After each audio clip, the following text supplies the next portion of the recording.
हमारे साथ एक खास मेहमान मौजूद हैं। अविनाश मेंटोर रिसर्च के अविनाश गोरक्षकर जी हमारे साथ कार्यक्रम में शामिल हो चुके हैं। बहुत स्वागत है सर आपका मनी लाइन पर। Very good morning. हाँ, गुड मॉर्निंग संदीप। सर, ये जो पूरा मामला बन रहा है ओवर द वीकेंड काफ़ी कुछ घटा है। दोनों देश के जो नेता हैं या फिर जो प्रतिनिधि थे वो मिलने वाले थे, लेकिन ऐसा हो नहीं पाया।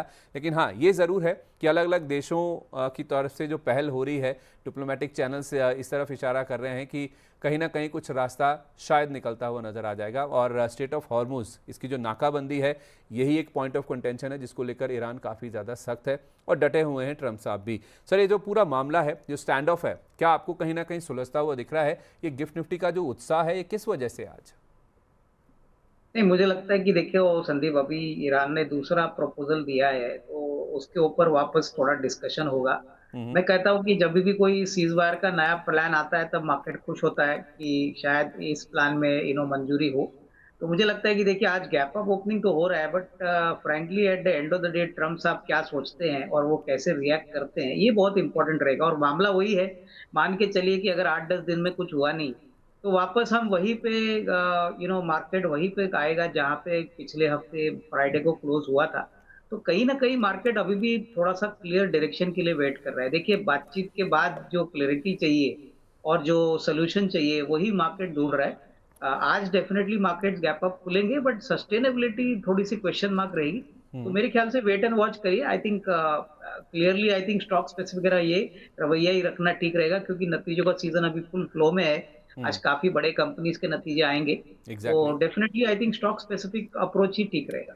कई सारे बैंकों के, रिलायंस इंडस्ट्रीज के नतीजों का आज इंपैक्ट देखने को मिलेगा अभी मार्केट्स पर। मैं आपसे वो नंबर्स डिस्कस करता हूं सर, लेकिन ये जो आप कह रहे हैं ना कि आज गैप अप ओपनिंग होगी, बाद में सस्टेन होगा नहीं होगा, इस बीच में सर एफआईज लगातार बिकवाली कर रहे हैं। शुक्रवार का सेशन भी ना छोटा मोटा नंबर नहीं आया। 8,828 करोड़ रुपए की बिकवाली एफआईज ने कैश सेगमेंट में की है। 4,700 करोड़ रुपए के नंबर खरीदारी का हमने डीआईज की ओर से जरूर बनता हुआ देखा है। इस महीने का नंबर तो सर और भी ज़्यादा डरावना है। 56,384 करोड़ रुपए की कैश सेगमेंट में बिकवाली एफआईज की ओर से हो चुकी है। इन नंबर्स में सर एक चीज़ अगर हम समझने की कोशिश करें ना, जब जब खरीदारी हुई है तो छोटा छोटा नंबर हुआ है। 4 दिन ऐसे हैं अप्रैल के महीने में, 24 तारीख थे जो आंकड़े अभी तक हमारे सामने हैं।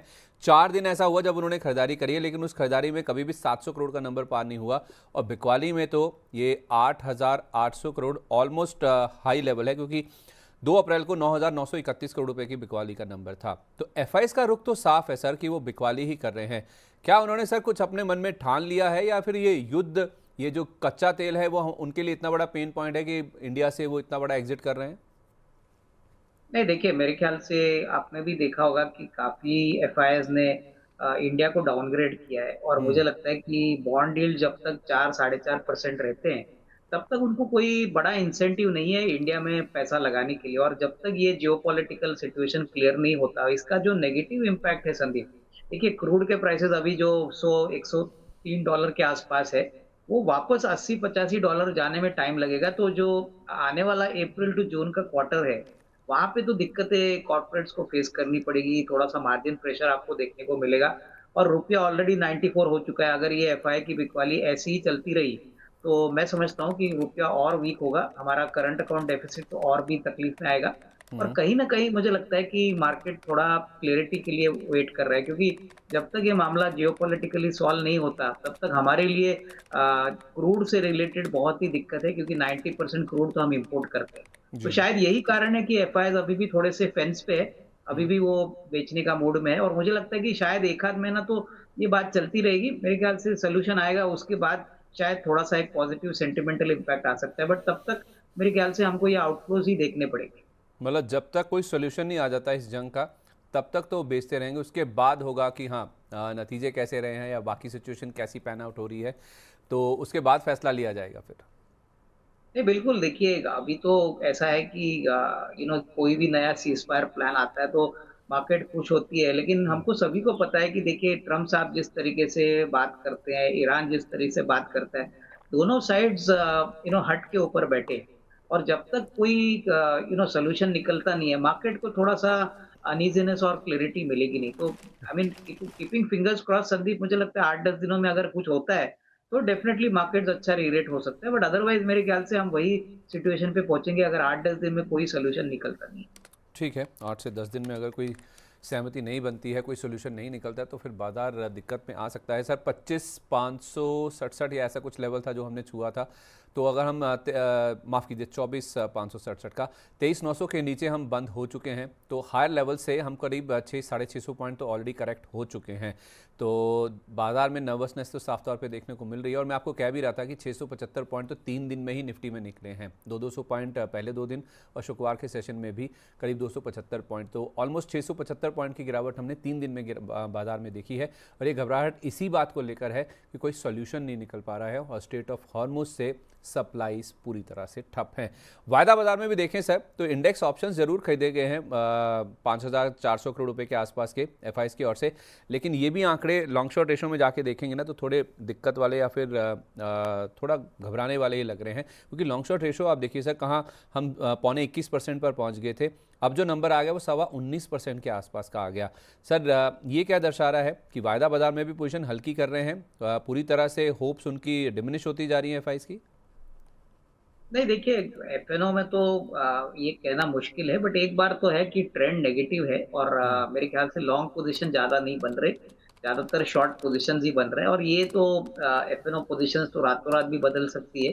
बट ओवरऑल आई थिंक जैसे मैंने कहा कि एफआईएस का रवैया नेगेटिव इसलिए क्योंकि यूएस में बॉन्ड यील्ड्स अच्छे हैं, यहाँ पे जितना भी पैसा वो बना रहे हैं वो निकल रहे हैं, और जो पैसा उन्होंने लाया है उसका तो बेनिफिट वो लेंगे, क्योंकि जितना रुपया वीक होता है संदीप, इनके लिए जी। दिक्कत होती है, इनके रिटर्न्स, डॉलर रिटर्न्स में ये कैलकुलेट करते हैं, तो फ्रेश पैसा तो अभी डिफिकल्ट है आना, और जो पुराना पैसा है वो निकाल के वो शायद यूएस के बॉन्ड मार्केट में डाल रहे हैं, तो इसीलिए कहीं पे भी उनको लिक्विडिटी मिल रही है तो वो यहाँ से पैसा निकालने की कोशिश कर रहे हैं। ठीक है, जहाँ जहाँ लिक्विडिटी मिल रही है वहाँ से एफआईएस निकालने की कोशिश कर रहे हैं, और उसी का इम्पैक्ट हम देख रहे हैं कि रुपए के ऊपर भी दिख रहा है। अगर आप घरेलू संकेतों की तरफ आए ना, हमने ग्लोबल संकेत तो समझ लिए, डॉलर के मुकाबले रुपया दूसरा दिन है जब 94 के पार रहा है या फिर उसके ऊपर क्लोजिंग आई है। डॉलर के मुकाबले रुपये में हमने शुक्रवार को 14 पैसे की कमजोरी देखी है, और 94.11 का लेवल था गुरुवार के दिन, और शुक्रवार की क्लोजिंग आई है 94.25 रुपये पर।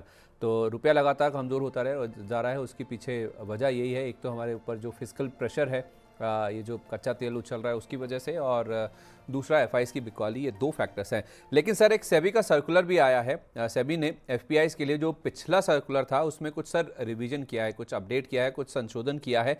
कैश मार्केट में एफपीआईज के जो सीधे लेन देन है, जो आउटराइट ट्रांजेक्शन्स है, उसमें कुछ क्लैरिफिकेशन आया है सर। उनका जो नेट सेटलमेंट की जो अनुमति है वो अब एफआईज को दी गई है सेबी की ओर से। हालांकि जो एफपीआईज और कस्टोडियन के बीच में सिक्योरिटीज़ का सेटलमेंट ग्रॉस आधार पर होता है वो वैसे का वैसे ही जारी रहेगा, और उसके साथ साथ सिक्योरिटीज ट्रांजैक्शन टैक्स और स्टैम्प ड्यूटी ये डिलीवरी बेसिस पर ही जैसे ली जाती है वैसे ही आगे भी ली जाती रहेगी। सर ये जो सर्कुलर आया है, थोड़ा सा संशोधन किया गया है एफपीआईज के लिए सेबी की ओर से, क्या इससे कुछ राहत मिलेगी? नहीं देखिए, राहत तो तब मिलेगी जब क्लियरिटी मिलेगी, और अभी तो कहना मुश्किल है कि प्योरली इस कारण से एफआईएस वापस बाजार में खरीदने का मूड करेंगे, तो मेरे ख्याल से देखिए वेट एंड वॉच करिए। मुझे नहीं लगता है कि इससे कोई इतनी बड़ी तेजी इतना शॉर्ट टर्म आएगी, अगर आता भी है तो इसका इफेक्ट आपको मीडियम टू लॉन्ग टर्म में ही दिखाई देगा। ठीक है, ओके। अच्छा एक सर और इम्पॉर्टेंट फैक्टर हुआ है, हम जो बात कर रहे हैं यूएस ईरान वाली जंग को लेकर, हमारी तरफ से हम देख रहे हैं कि शायद कुछ ज़्यादा नहीं देखने को मिला, लेकिन हाँ ये ज़रूर हुआ है कि ओवर द वीकेंड सर हमारे जो एनएसए हैं, national security adviser Ajit Doval ji, वो सर यूएई के राष्ट्रपति से मिले हैं, उन्होंने मुलाकात की है, जिसमें जो हमारे स्ट्रेटेजिक टाइज़ हैं और जो वेस्ट एशिया की सिचुएशन है, ये 2 मुद्दे थे जिसको लेकर बातचीत हुई है। तो सर इसमें से भी कुछ पॉजिटिव या फिर कुछ आशावादी ढूंढा जा सकता है? नहीं, हो सकता है, देखिए अगर मेरे ख्याल से कहीं ना कहीं कुछ पॉजिटिव डेवलपमेंट आता है तो मार्केट उसको जरूर वेलकम करेगी, बट जैसे मैंने कहा कि जो मेन मुद्दा है वो तो ईरान और यूएस के बीच में है। यहाँ पे जब तक सम्मति यानी सेटलमेंट का कोई भी सिग्नल मिलता नहीं है तब तक ये कहना मुश्किल है, क्योंकि देखिए यूएई के साथ तो हम बातचीत जरूर कर सकते हैं, लेकिन फाइनली ईरान और यूएस में समझौता होना चाहिए, और इसके लिए मेरे ख्याल से काफी स्ट्रिक्ट टर्म्स एंड कंडीशंस दोनों साइड ने दिए, तो कहीं ना कहीं मेरे ख्याल से किसी एक साइड को तो कॉम्प्रोमाइज करना पड़ेगा, और उसके बाद ही मुझे लगता है कि मार्केट उसको पॉजिटिवली लेगा। ठीक है, तो ऐसे में सर इन सब चीज़ों को अगर हम मिला लें तो फिर आप कह रहे हैं कि आज गैप अप ओपनिंग तो होगी, लेकिन बाद में ये बहुत इंपॉर्टेंट होगा समझना कि बाजार ऊपर टिक पाएगा नहीं टिक पाएगा। तो ऐसे में बाजार में रणनीति क्या होनी चाहिए सर? ये जो शॉर्ट टर्म ट्रेडर्स होते हैं या स्विंग ट्रेड के हिसाब से जो अपना पोजीशन बनाते हैं, उनको अगर आप थोड़ा गाइड कर पाएँ। नहीं देखिए, मैं तो कहूँगा कि जो रिजल्ट्स आने वाले हैं उसके ऊपर फोकस करिए, क्योंकि आज अल्ट्राटेक के नंबर आने वाले हैं, इंडिया सीमेंट्स है, मुझे लगता है कि टिपिकली एयू फाइनेंस बैंक है। बैंक्स एक अच्छी कैटेगरी हो सकती है जहाँ पे थोड़ा रिस्क रिवॉर्ड अच्छा बन रहा है। कहीं पे भी मेरे ख्याल से ये Q3 Q4 के नंबर जो आ रहे हैं यहाँ पे शायद थोड़ा सा आपको पोजिशनल व्यू आप बना सकते हो, अपने हुँ, स्टॉप लॉसेस टाइट रखिए, क्योंकि हुँ, देखिए मोमेंटम और डायरेक्शन तब बनता है जब रिजल्ट्स और कमेंट्री अच्छी होती है।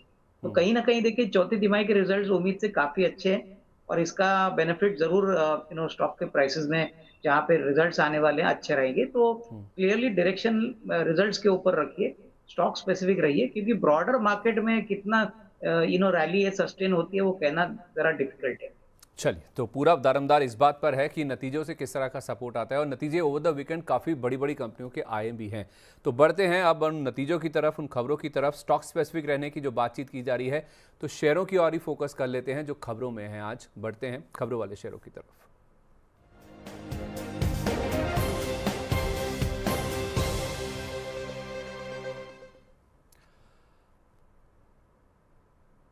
सर, आप तो फंडामेंटली चीज़ों को देखते हैं, आपसे बेटर कोई राय नहीं हो सकती रिलायंस इंडस्ट्रीज़ के नतीजों पर। रिलायंस इंडस्ट्रीज़ के नतीजे शुक्रवार की शाम को आए थे बाजार बंद होने के बाद, और इनका जो मुनाफे का नंबर आया ना सर, 16,971 करोड़ का नंबर आया है, 19,407 करोड़ रुपए से घटकर। अगर आप क्वार्टर क्वार्टर भी देखेंगे ना, तो नंबर इनके 18,645 करोड़ रुपए का मुनाफे का नंबर था, घटकर ही आए हैं। रेवेन्यू की जहाँ तक बात है तो ये बढ़कर आया है 2.94 लाख करोड़, 2.65 लाख करोड़ से बढ़कर। और अबिड्डा में हमने देखा है कि फॉल है, 44,141 करोड़ का नंबर है 46,018 करोड़ के मुकाबले, और मार्जिन्स पर भी हमने प्रेशर बनता हुआ देखा है, 15% का नंबर आया है 17.4% के मुकाबले। और नंबर्स में कुछ अच्छी चीज़ें देखें तो सर, इनका जो डिटेल का बिजनेस का रेवेन्यू ग्रोथ है वो काफ़ी मजबूत रहा है, 11% के आसपास का। जियो का जो सब्सक्राइबर एडिशन है वो 3.62 करोड़ पर रहा है, हाईएस्ट है अगर आप 7 क्वार्टर की बात करेंगे।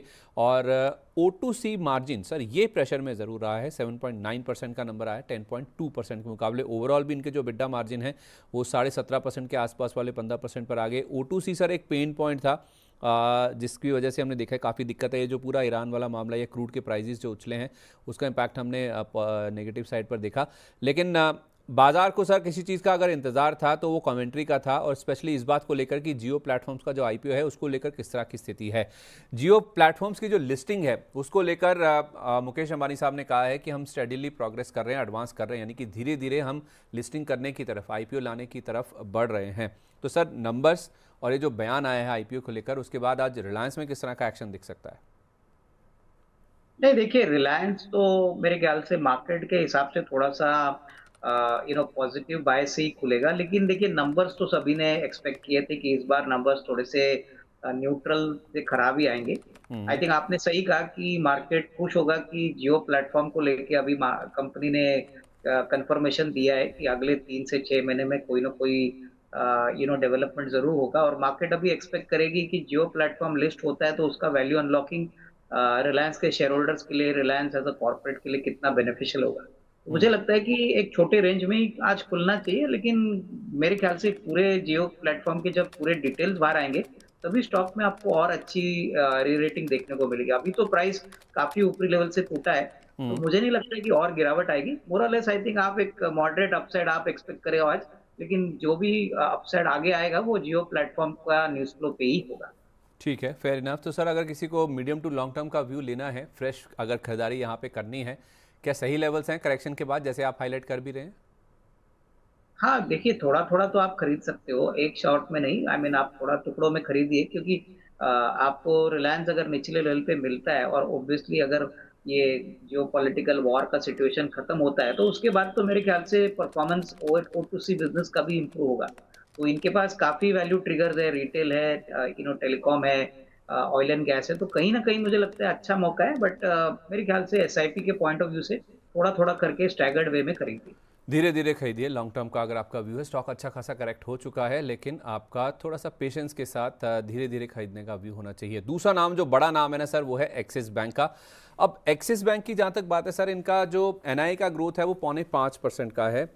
14,721 करोड़ रुपए का बाजार एक्सपेक्टेशन कर रहा था, 14,450 करोड़ रुपए के आसपास का नंबर आया। दूसरी बात, मुनाफा इनका मोरलेस फ्लैट रहा है, 0.25% के आसपास गिरा है, लेकिन बाजार मान के चल रहा था कि नंबर 7,000 के आसपास कहीं आएगा, और उससे थोड़ा सा अच्छा ही नंबर इन्होंने दिया है। प्रोविजनिंग इनकी आप देखेंगे तो वो ज़रूर बढ़कर आई है, जिस वजह से मुनाफे पर हमने डेंट देखा है। लेकिन मैं बताता हूँ कि इस प्रोविजनिंग के मायने क्या हैं, जो उन्होंने बताया भी अपनी मैनेजमेंट कमेंट्री में। ग्रॉस नेट एनपीए दोनों कम होकर आए हैं, और बोर्ड ने कुछ फंड रेजिंग का भी अप्रूवल यहाँ पर दिया है। नेट स्लिपरेजिस, अविनाश सर, जो टेक्निकल इम्पैक्ट था जो हमने 1-2 क्वार्टर में देखा, जिस वजह से स्टॉक काफ़ी ज़्यादा करेक्ट भी हुआ था 2 क्वार्टर पहले, वो कह रहे हैं कि ऑलमोस्ट निग्लिजिबल लेवल्स पर है। यानी कि अब इनको जो स्लिपरेजिस वाले जो चिंता है, वो शायद इन्होंने इसको पूरी तरह से पीछे छोड़ दिया है। सर, ये जो प्रोविजनिंग किया है ना, इनके कॉन कॉल वाले जो हाइलाइट्स है ना, वो बताइए एक बार। जो एडिशनल वन टाइम प्रोविजन किया है ना सर इस बार इन्होंने 2001 करोड़ रुपए का, वो ये कह रहे हैं कि प्रिकॉशनरी है जो इन्होंने किया है। और अगर यहाँ से कोई बड़ी आपदा जैसी सिचुएशन बन भी जाती है, जिसमें से फॉर एग्जांपल $150 के आसपास का क्रूड भी अगर बन जाता है, तो कोई इंक्रीमेंटल स्ट्रेस, इन्होंने वर्ड यूज़ किया अपनी कमेंट्री में, उसको भी एब्जॉर्ब कर लेगा। सर, ये जो नंबर्स आए हैं और उसके साथ साथ ये जो इंक्रीमेंटल इन्होंने जो एक प्रोविजनिंग की है 2001 करोड़ की, वन टाइम प्रोविजनिंग की है, सर ये क्या री रेटिंग का केस बन जाएगा एक्सिस बैंक के लिए? नहीं, देखिए मेरे ख्याल से नंबर्स तो फंडामेंटली अच्छे लग रहे हैं, क्योंकि प्रोविजनिंग का आंकड़ा एक प्रोविजन के पॉइंट ऑफ व्यू से थोड़ा सा डिस्टॉर्टेड लग रहा है।